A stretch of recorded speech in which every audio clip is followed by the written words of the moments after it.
and welcome to Game Classy's Spookfest 2014. We've got a couple real thrillers lined up for you. Written by the immaculate Katana blade of horror authors, Howard Phillips Lovecraft. I hope you enjoy the first of our very scary tales, Dagon.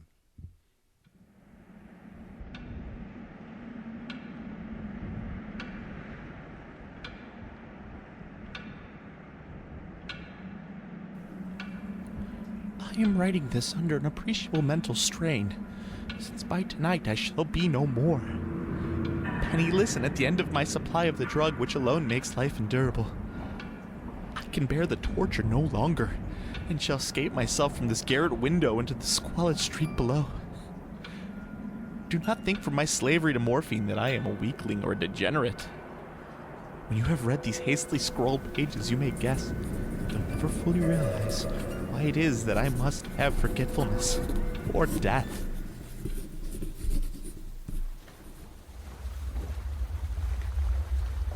It was in one of the most open and least frequented parts of the broad Pacific that the packet of which I was a supercargo fell a victim to the German Sea Raider. The Great War was then at its very beginning, and the ocean forces of the Hun had not completely sunk to their later degradation, so that our vessel was made a legitimate prize, whilst we of her crew were treated with all the fairness and consideration due us as naval prisoners. So liberal indeed was the discipline of our captors that 5 days after we were taken, I managed to escape alone in a small boat with water and provisions for a good length of time. When I finally found myself adrift and free, I had but little idea of my surroundings. Never a competent navigator, I could only guess vaguely by the sun and stars that I was somewhat south of the equator. Of the longitude, I knew nothing, and no island or coastline was in sight.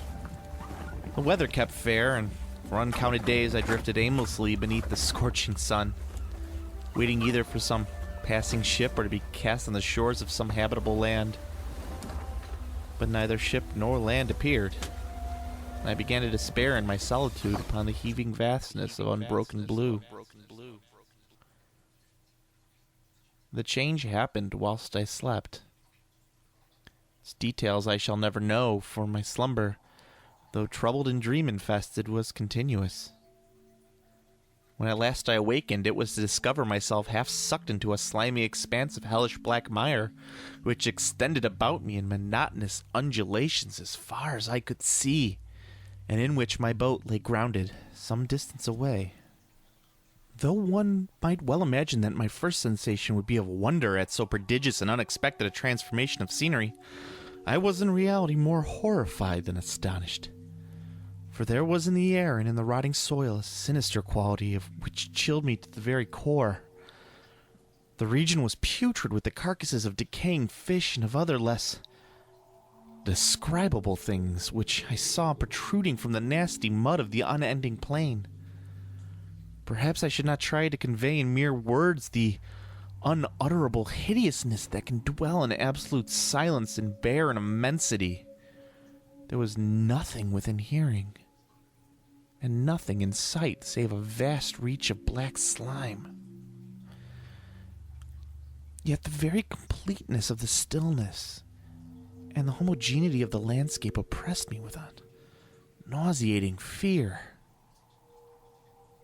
The sun was blazing down from a sky which seemed to me almost black in its cloudless cruelty, as though reflecting the inky marsh beneath my feet. As I crawled into the stranded boat, I realized that only one theory could explain my position. Through some unprecedented volcanic upheaval, a portion of the ocean floor must have been thrown to the surface, exposing regions which for innumerable millions of years had lain hidden under unfathomable watery depths. So great was the extent of the new land which had risen beneath me that I could not detect the faintest noise of the surging oceans. Strange my ears as I might. Nor were there any sea fowl to prey upon the dead things. For several hours I sat thinking, or brooding in the boat, which lay upon its side and afforded a slight shade as the sun moved across the heavens. As the day progressed, the ground lost some of its stickiness and seemed likely to dry sufficiently for traveling purposes in a short time. That night I slept but little, and the next day I made for myself a pack containing food and water, preparatory to an overland journey in search of the vanished sea and possible rescue. On the third morning, I found the soil dry enough to walk upon with ease. The odor of the fish was maddening, but I was too concerned with graver things to mind so slight an evil, and set out boldly for an unknown goal. All day I forged steadily westward, guided by a faraway hummock which rose higher than any other elevation on the rolling desert. That night I encamped, and on the following day still traveled toward the hummock, though that object seemed scarcely nearer than when I had first espied it. By the fourth day, I had attained the base of the mound, which turned out to be much higher than it appeared from a distance, an intervening valley setting it out in sharper relief from the general surface. Too weary to ascend, I slept in the shadow of the hill. I know not why my dreams were so wild that night, but ere the waning and fantastically gibbous moon had risen far above the eastern plain, I was awake in a cold perspiration, determined to sleep no more. Such visions as I had experienced were too much for me to endure again, and in the glow of the moon I saw how unwise I had been to travel by day. Without the glare of the parching sun, my journey would have cost me less energy. Indeed, I now felt quite able to perform the ascent which had deterred me at sunset. Picking up my pack, I started for the crest of the eminence. I have said that the unbroken monotony of the rolling plain was a source of vague horror to me. But I think my horror was greater when I gained the summit of the mound and looked down the other side to an immeasurable pit, or canyon whose black recesses the moon had not yet soared high enough to illumine. I felt myself on the edge of the world, peering over the rim into a fathomless chaos of eternal night. Through my terror ran curious reminiscences of Paradise Lost, and of Satan's hideous climb through the unfashioned realms of darkness. As the moon climbed higher in the sky, I began to see that the slopes of the valley were not quite as so perpendicular as I had imagined. Ledges and outcroppings of rock afforded fairly easy footholds for descent, whilst after a drop of a few hundred feet, the declivity became very gradual. Urged on by an impulse which I cannot definitely analyze, I scrambled with difficulty down the rocks and stood on the gentler slope beneath, gazing into the Stygian deeps where no light had yet penetrated. All at once my attention was captured by a vast and singular object on the opposite slope, which rose steeply about 100 yards ahead of me. An object that gleamed whitely in the newly bestowed rays of the ascending moon.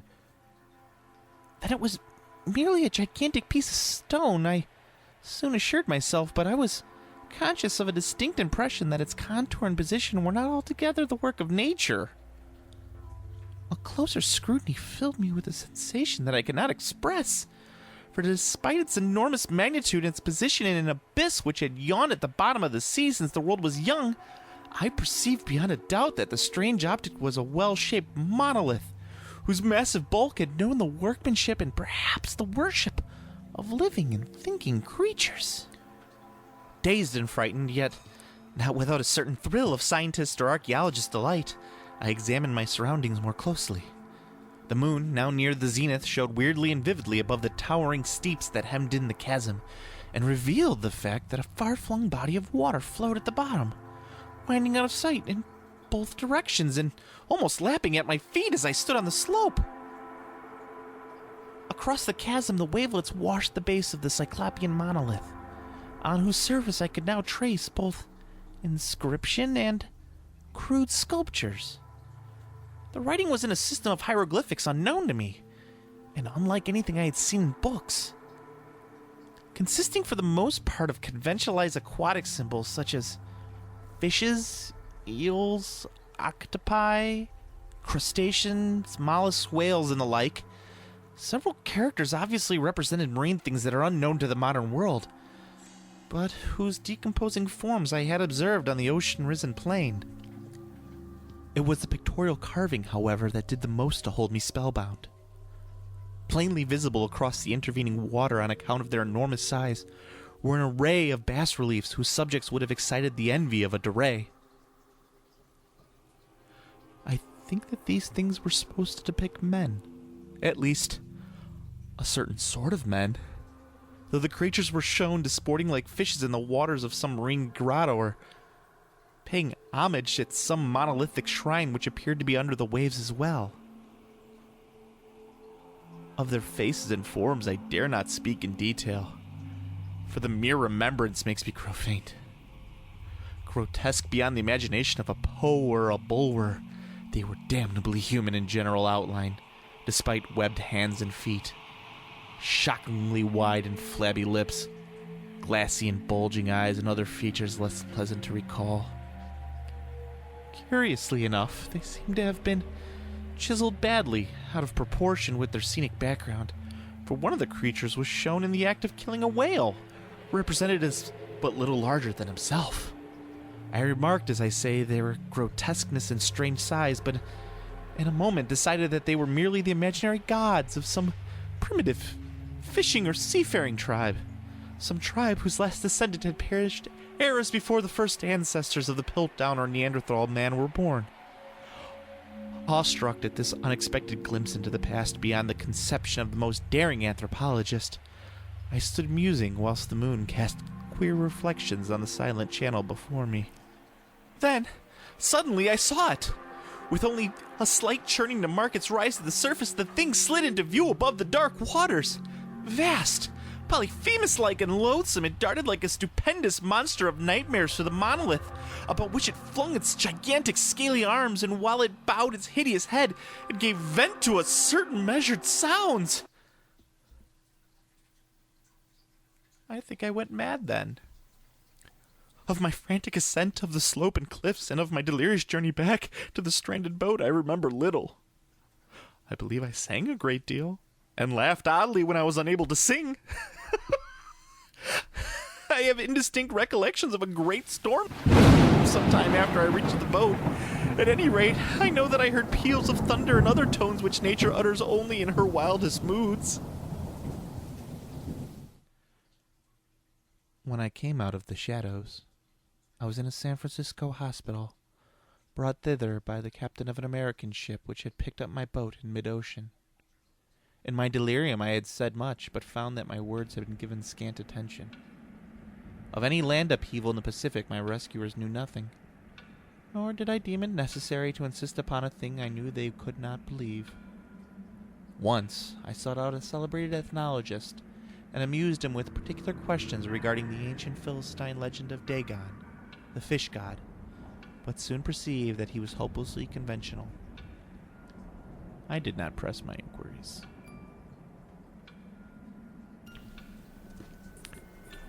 It is at night, especially when the moon is gibbous and waning, that I see the thing. I tried morphine, but the drug has given only transient surcease and has drawn me into its clutches as a hopeless slave. So now, I am to end it all, having written a full account for the information or the contemptuous amusement of my fellow men.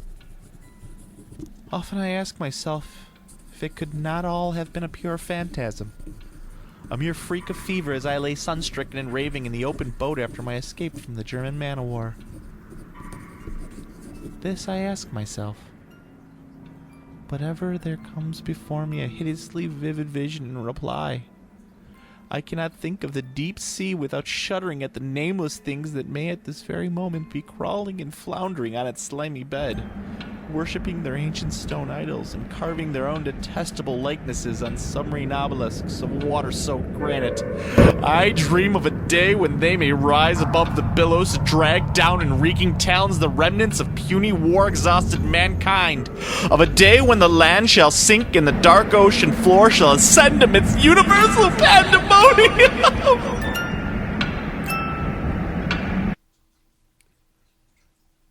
The end is near. I hear a noise at the door, as of some immense slippery body lumbering against it. It shall not find me. God, the hand!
Woo!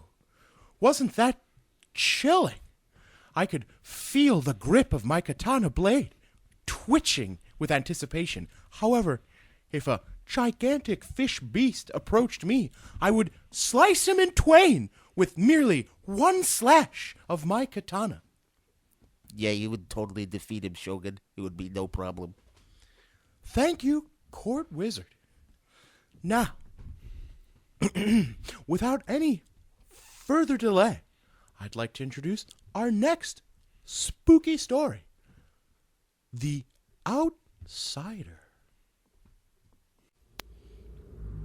Unhappy is he whom the memories of childhood bring only fear and sadness. Wretched is he who looks back upon the lone hours in vast and dismal chambers with brown hangings and maddening rows of antique books, or upon odd watches in twilight groves of grotesque, gigantic, and vine-encumbered trees that silently wave twisted branches far aloft. Such is a lot the gods gave to me, the dazed, the disappointed, the barren, the broken, and yet I am strangely content, and cling desperately to those sere memories when my mind momentarily threatens to reach beyond to the other. I know not where I was born, save that the castle was infinitely old and infinitely horrible, full of dark passages and having high ceilings where the eye could find only cobwebs and shadows. The stones in the crumbling corridors seemed always hideously damp, and there was an accursed smell everywhere as the piled-up corpses of dead generations. It was never light, so that I used sometimes to light candles and gaze steadily at them for relief, nor was there any sun outdoors, since the terrible trees grew high above the topmost accessible tower. There was one black tower which reached above the trees into the unknown outer sky, but that was partly ruined, and could not be ascended save by a well-nigh impossible climb up the sheer wall, stone by stone. I must have lived years in this place, but I cannot measure the time. Beings must have cared for my needs, yet I cannot recall any person except for myself, or anything alive but the noiseless rats and bats and spiders. I think that whoever nursed me must have been shockingly aged, since my first conception of a living person was that of something mockingly like myself, yet distorted, shriveled, and decaying like the castle. To me there was nothing grotesque in the bones and skeletons that strode some to the stone crypts deep down among the foundations. I fantastically associated these things with everyday events, and thought them more natural than the colored pictures of living beings which I found in the many of the moldy books. From such books I learned all that I know. No teacher urged or guided me, and I do not recall hearing any human voice in all these years, not even my own. For although I had read of speech, I had never thought to try to speak aloud. My aspect was a matter equally unthought of, for there were no mirrors in the castle, and I merely regarded myself by instinct as akin to the youthful figures I saw drawn and painted in the books. I felt conscious of youth, because I remembered so little. Outside, across the putrid moat and under the dark, mute trees, I would often lie and dream for hours about what I read in the books, and would longingly picture myself amidst gay crowds in the sunny world beyond the endless forest.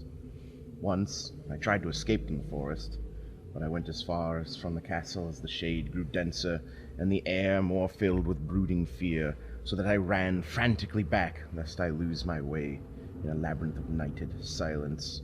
So through endless twilights I dreamed and waited, though I knew not what I waited for.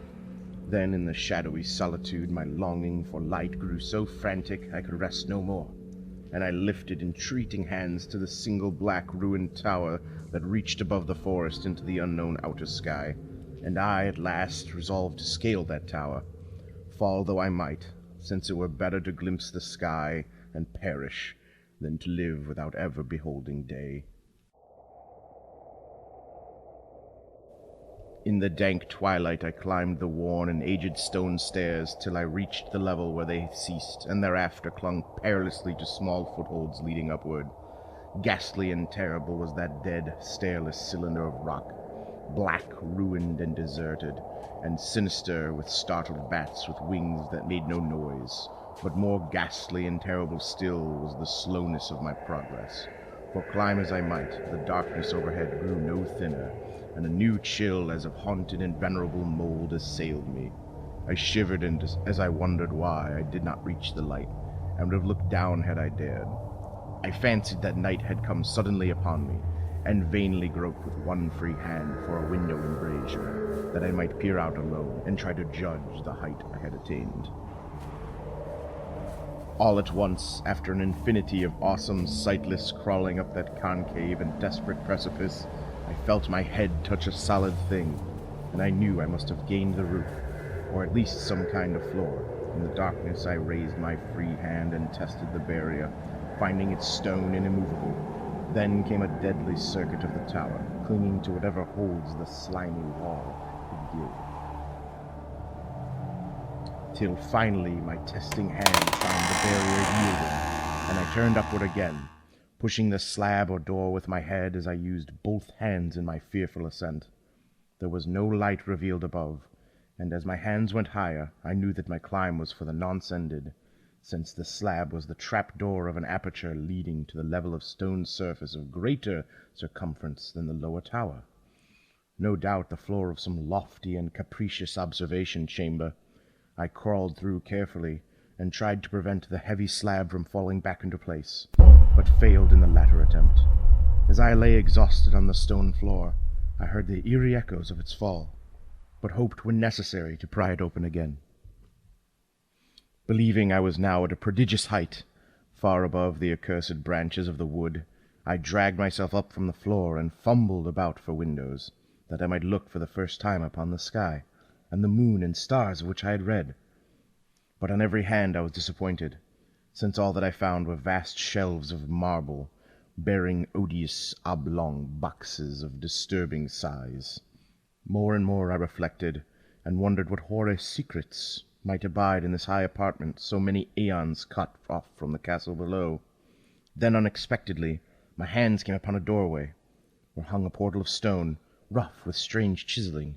Trying it, I found it locked, but with a supreme burst of strength I overcame all obstacles and dragged it open inward. As I did so, there came to me the purest ecstasy I have ever known, for shining tranquilly through an ornate grating of iron and down a short stone passageway of steps that ascended from the newly found doorway was the radiant full moon, which I had never before seen, save in dreams, and in vague visions I dared not call memories. Fancying now that I had attained the very pinnacle of the castle, I commenced to rush up the few steps beyond the door, but the sudden veiling of the moon by a cloud caused me to stumble, and I felt my way more slowly in the dark. It was still very dark when I reached the grating, which I tried carefully and found unlocked, but which I did not open, for fear of falling from the amazing height to which I had climbed. Then the moon came out. Most demoniacal of all shocks is that the abysmally unexpected and grotesquely unbelievable.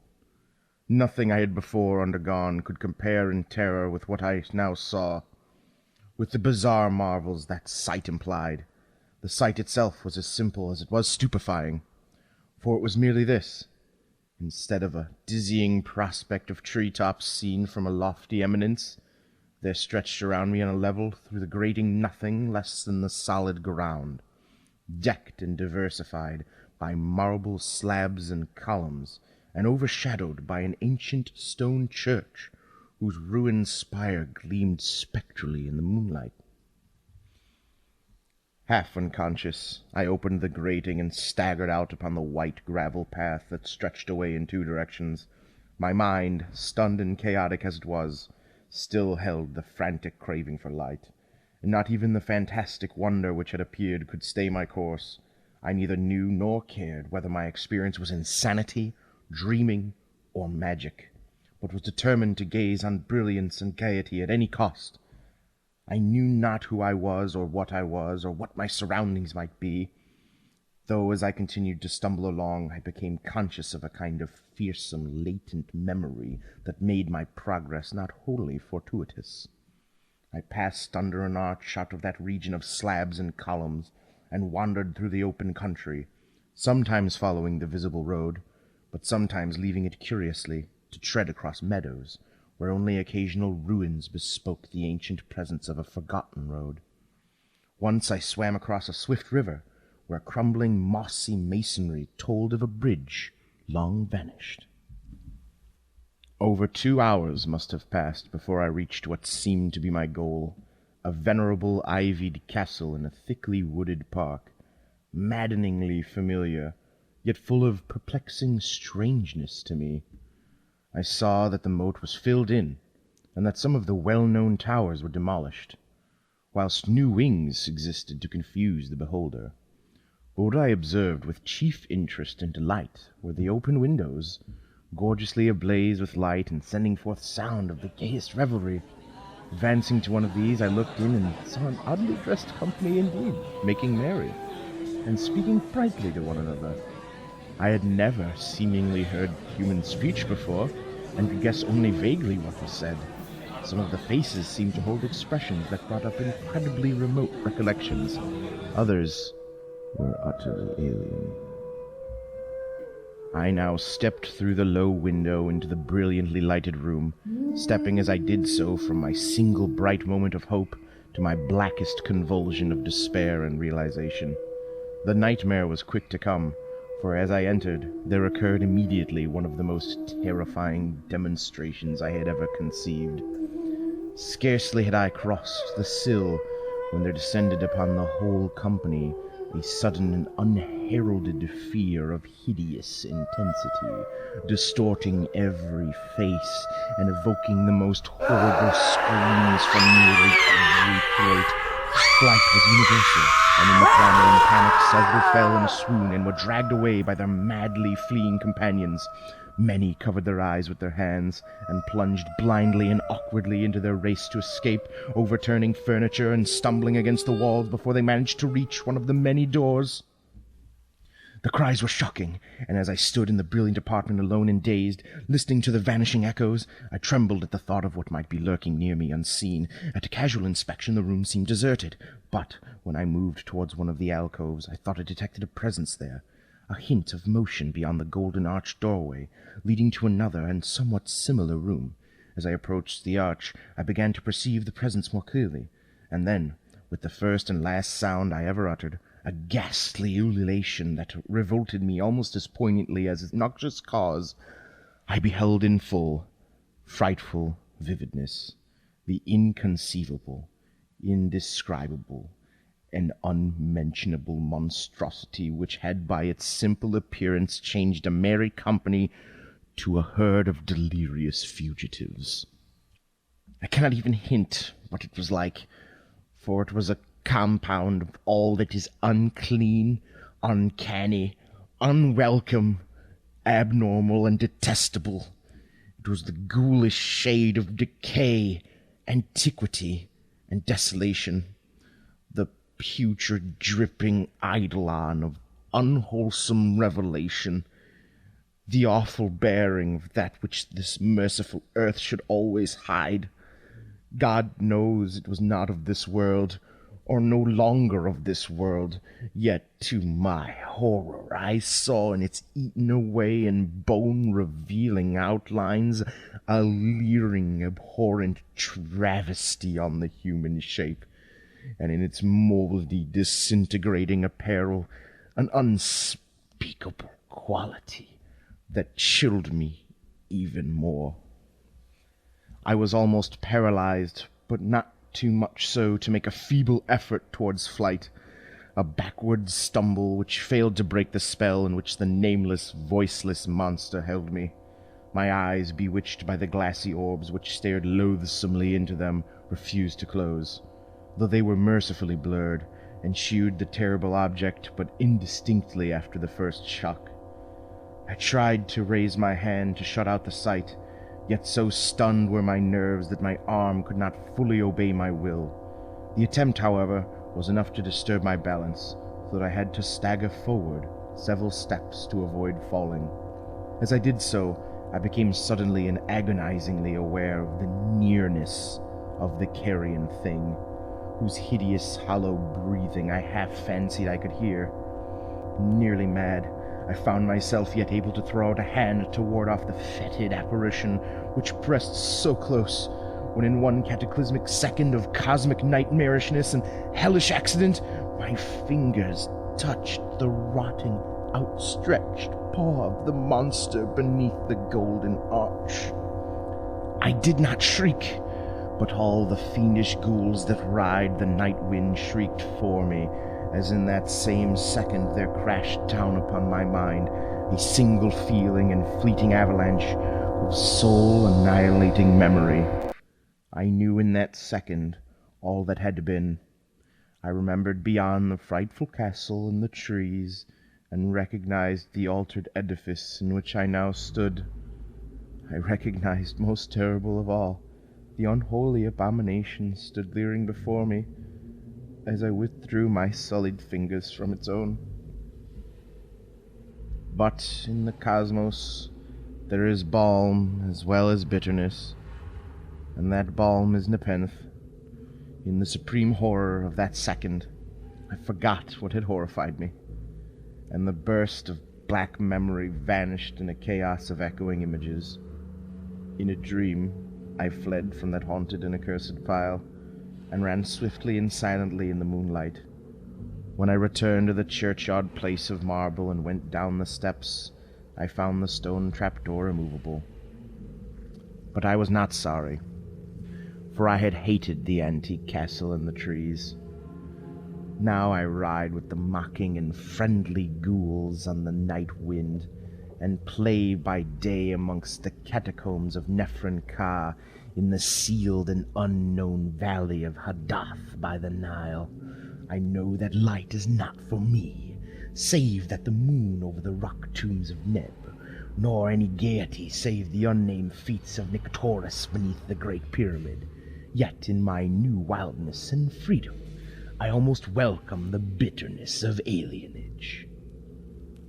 For, although nepenthe has calmed me, I know that I am always an outsider, a stranger in this century, and among those who are still men. This I have known ever since I stretched my fingers into the abomination within that great gilded frame, stretched out my fingers and touched a cold and unyielding surface of polished glass.